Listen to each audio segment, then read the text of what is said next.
First step of making focaccia bread actually happens about 24 hours ahead of when you're going to bake, and that is going to be discarding and feeding your starter. So I'm going to go ahead and do that process really fast. It's almost time for me to change this jar out. I'm going to go ahead and take about half of this. And I'm going to discard. It's not a ton.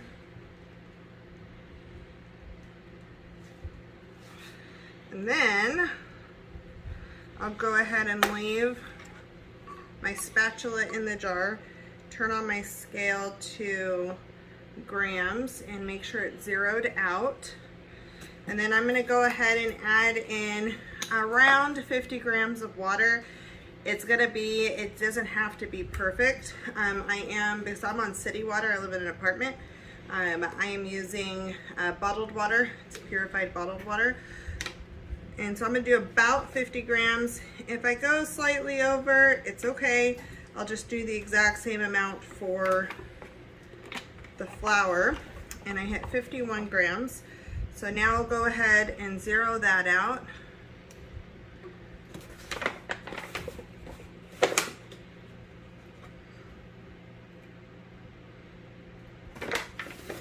And I'll add the flour in.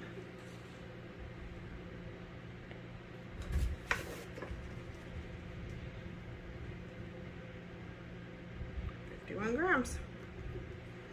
And then I'll just stir this up. Okay, so I'm really going to mix that up. I like to scrape the edges down and really make sure I'm getting the bottom.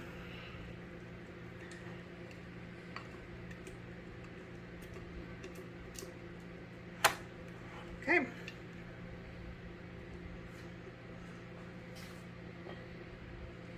Now I'm going to cover this. I am going to use my old wrapper and I'm trying to wipe off the top of that.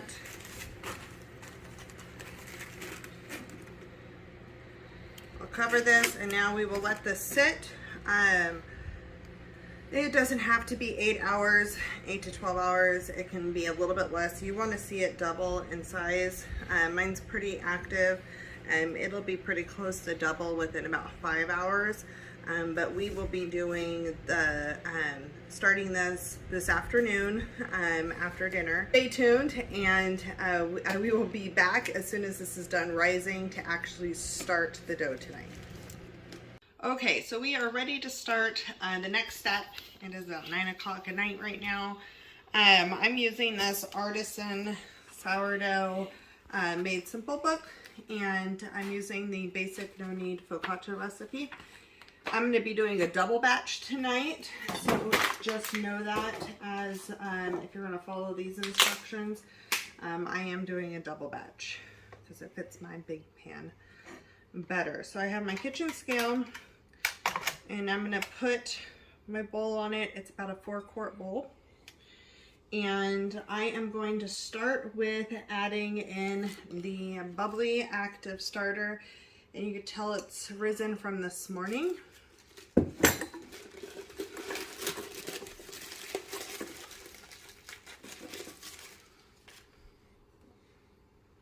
And we are going to do, it's 50 grams for one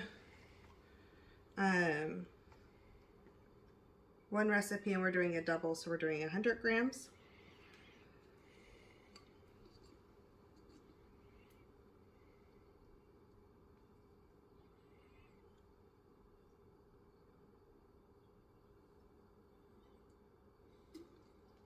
Just a little bit more.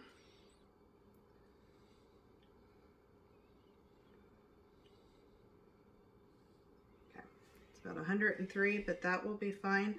I will leave this to the side now, and I am going to feed this when I'm done. The next thing I need to do is add the water, and it's 375 grams of water per recipe, and we're doubling it, so I'm doing 750.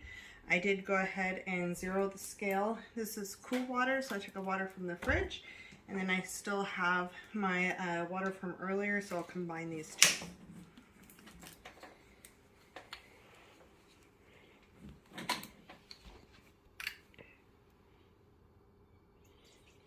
So it's 750, yeah.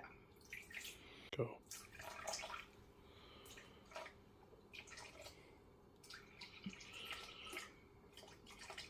I do want to mix some of this other one in there, just so it's not like crazy cold. The reason why you want the cooler water, from what I understand, this is a very slow rise.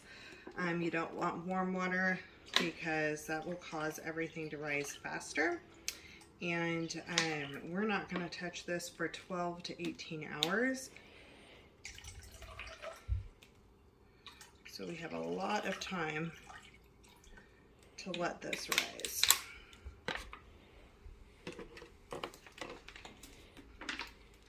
Very close.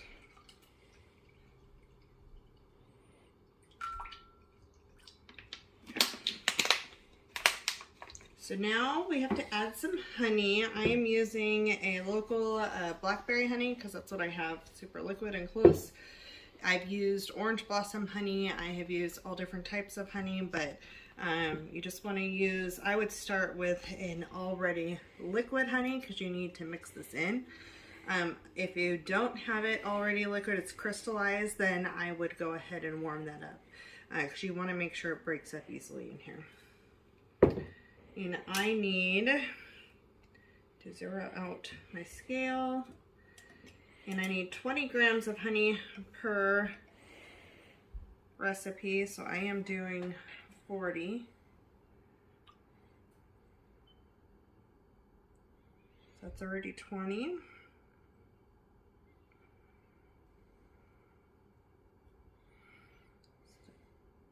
Just a little bit more.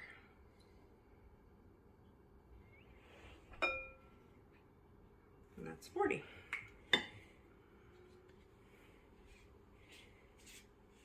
Okay, so now I'm going to go ahead and I'll take a fork and I'm really going to mix that together. Get that honey mixed in, the sourdough starter mixed into the water. And I'm going to bring you in close so you can see what this looks like. So you can see the honey here. And we just really want to get this mixed up as much as we can before we bring in. You see the sourdough starter too. You won't get it completely done, but you want to get a good chunk of it mixed in.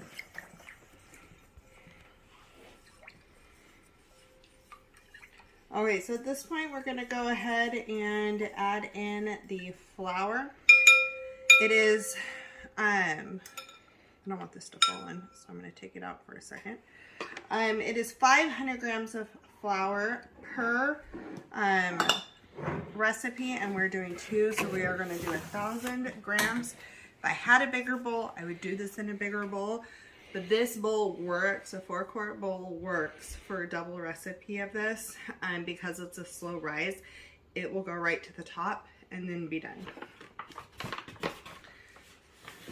So I'm going to go ahead and zero that out, and this time the fork's not in it. Wherever you're starting, you don't want to add something in because it'll weigh it. So we're going to go ahead and add in 1,000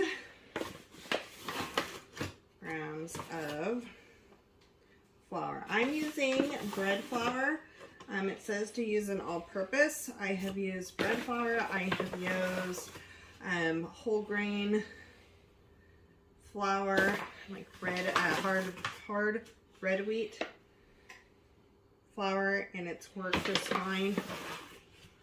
That definitely has a more weedy flavor. Weedy flavor? Is that even a thing? Wheat flavor. The whole wheat kick to it, and it's definitely darker. So we're at 700.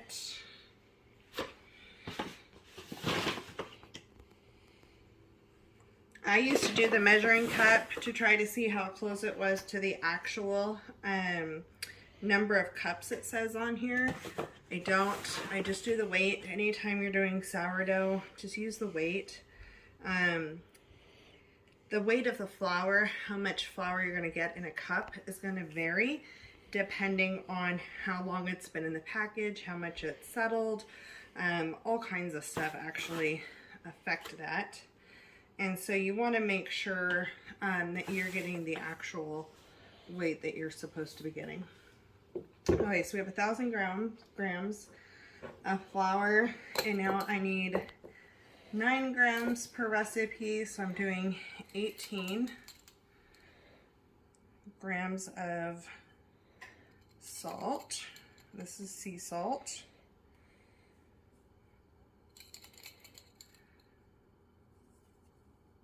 We're very close there. There we go. 18 grams. So I'm going to start with the fork now. And it's all the ingredients that I'm supposed to put into this for the night. So I'm going to go ahead and start with the fork, and then you'll have to switch over to your fingers, so be prepared for that. This is a very, very wet dough.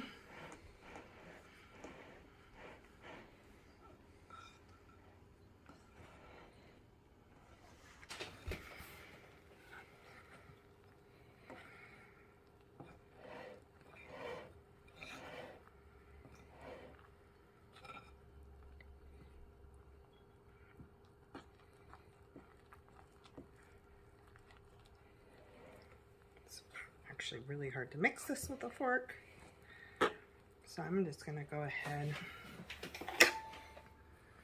and switch over, and we get to be a kid again. And I just take the bottom and I kind of just scoop it up and in.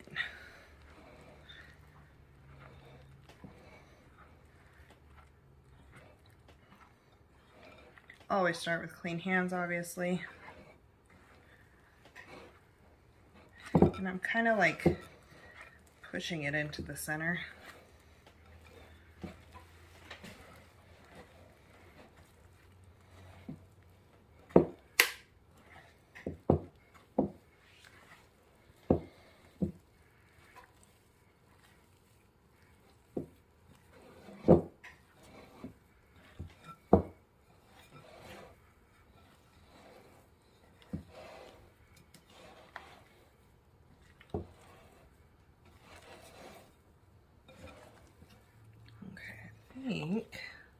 Oh, I got a big pile of flour under there. Let's get that flour out of the bottom.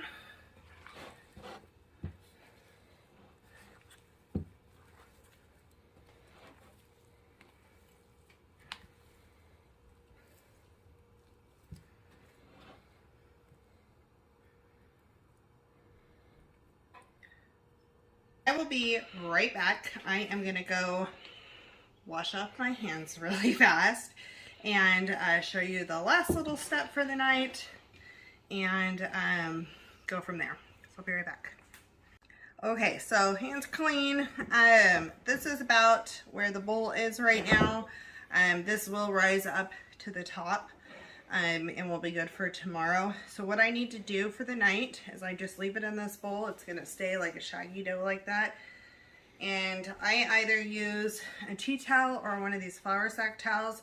If I'm using the flour sack towel, we get it pretty damp, and I fold it in fourths, and it'll fit right over this dough, and it'll help keep it moist. And I will put it over in the dark for the night, and it'll be good. So then you always want to refeed your sourdough, so you are set for if you want to make anything the next day. Plus there's very little left in here right now. So again, if you're doing sourdough, you want to do the same amounts of water and flour. That's how I do it. There's some people who do a dryer starter. So if you're doing a high hydration, then you want to do about the same. I'm just going to use what's left in there, which makes it 56. And then I'll go ahead and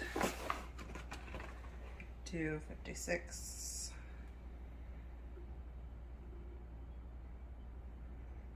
Flour.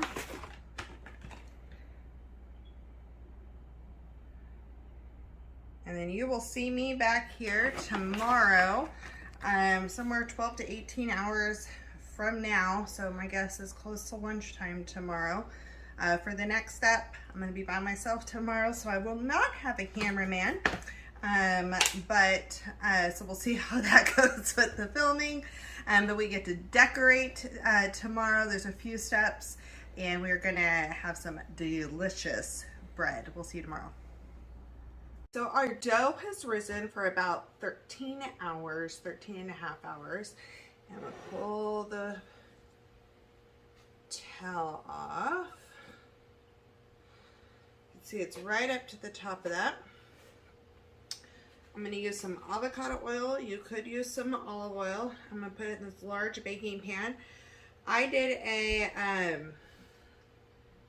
2 batches at once, so I'm using a larger pan. If I do one batch, I find that like an 11 by, it's a 9 by 13 or 11 by 7, I believe, works just fine for that. But this big pan, it's a Anchor, works perfect for a larger double batch. Do a little bit more.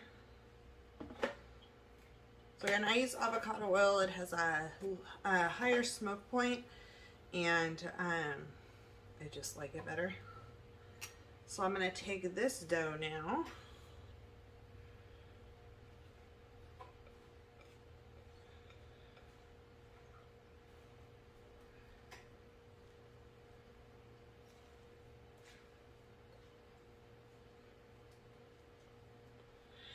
Just scrape it out.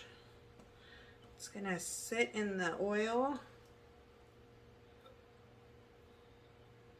and I'm gonna flip it.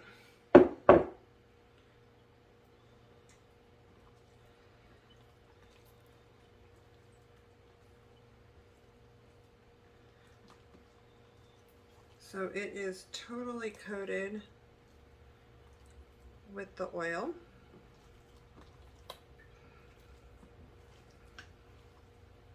Okay, so now we cover this again for 2 more hours. You may be able to go an hour and a half. We go about between an hour and a half to 2 hours, and then we'll come back and start decorating it. I'm gonna go wash my hands though, and we'll see you back here in just a few.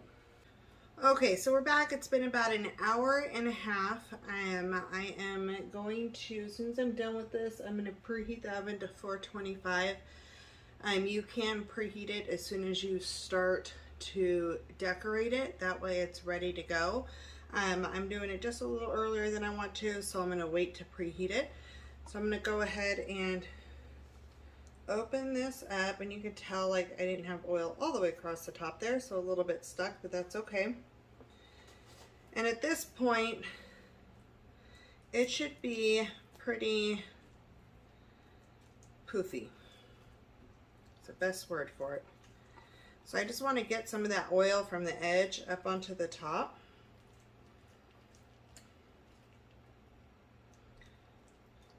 And for the most part, this is filling the tray.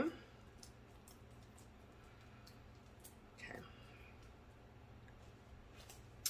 And now it's time to decorate.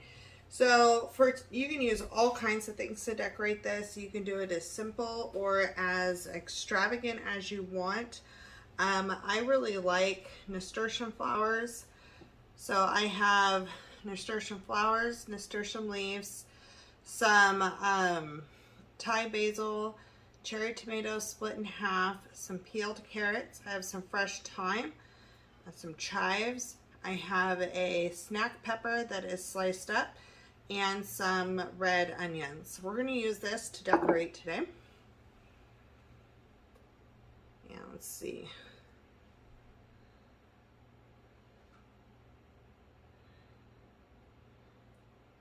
So I'm just going to push whatever I decide to use into the tray, into the dough.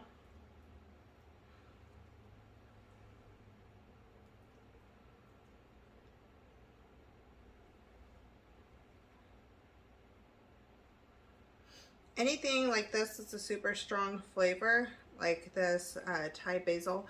My daughter doesn't like Thai basil, so I'm going to keep that towards one end of the bread, so if she doesn't want it, she can just skip that piece and get it from the other end.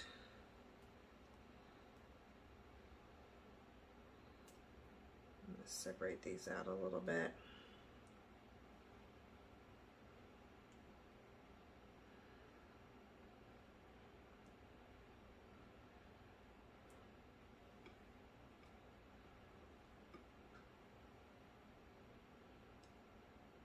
You can be as artistic or not with this. It's totally up to you.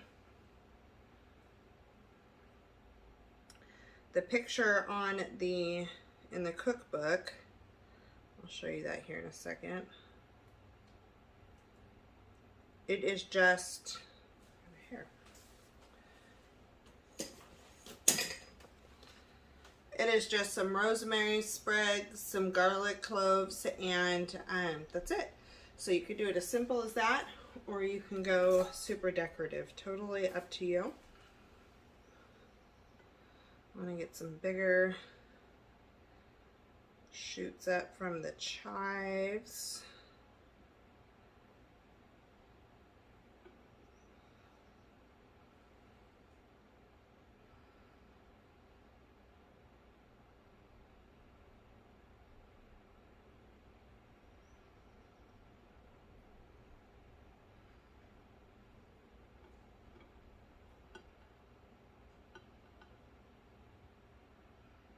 Okay,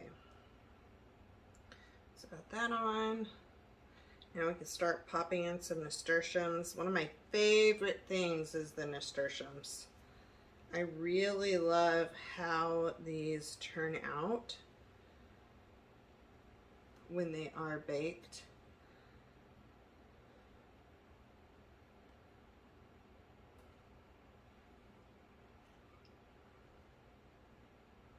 I might have this one come up a little bit taller. Maybe this one too.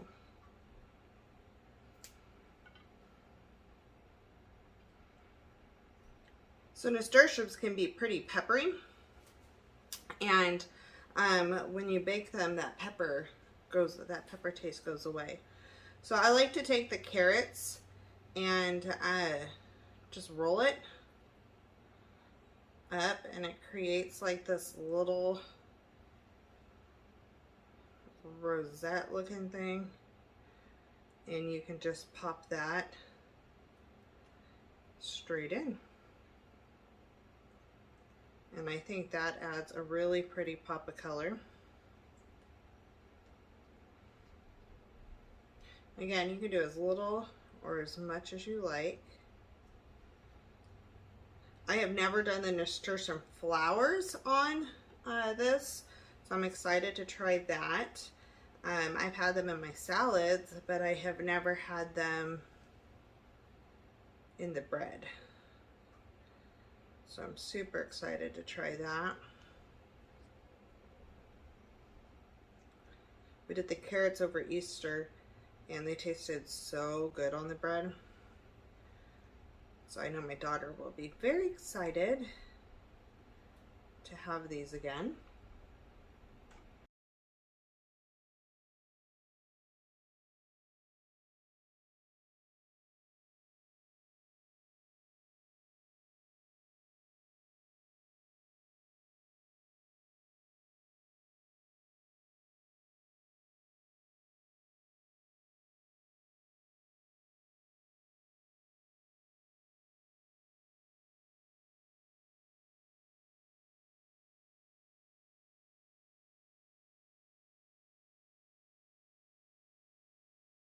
In there.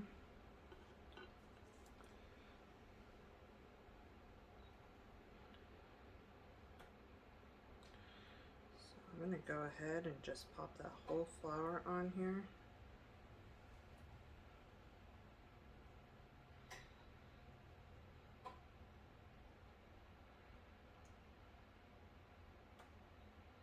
And spread it open. This one had a little bit of damage from the hail, but it's still good. Make sure I don't have any ants hanging out in it, so definitely was taking a peek. Okay.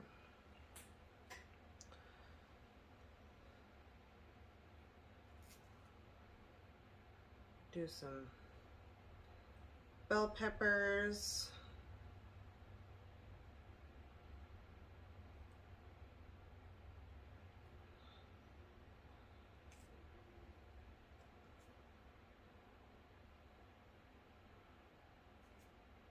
Do not slice those all the way through, apparently.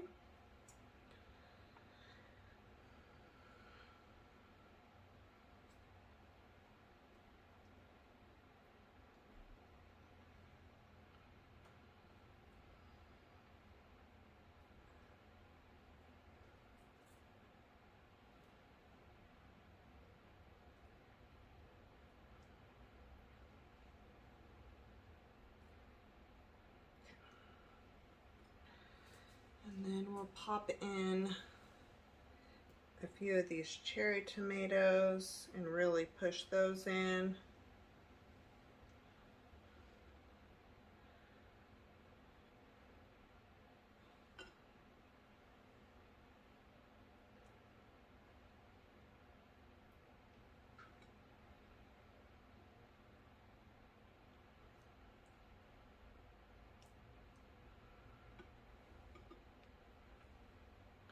Add some more thyme sprigs. And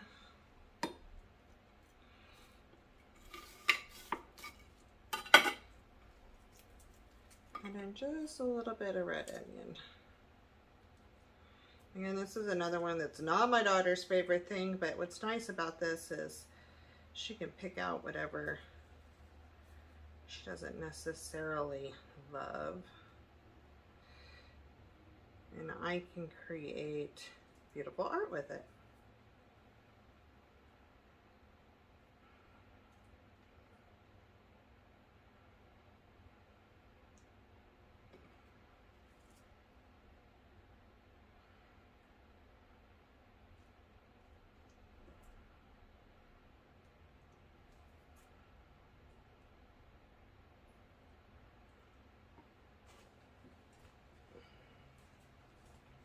Okay. Now you can either do whole garlic cloves, or you can take some minced garlic, grab some out of here, and just sprinkle it throughout. We have a lot of garlic lovers in our house, so the more garlic, the better for them.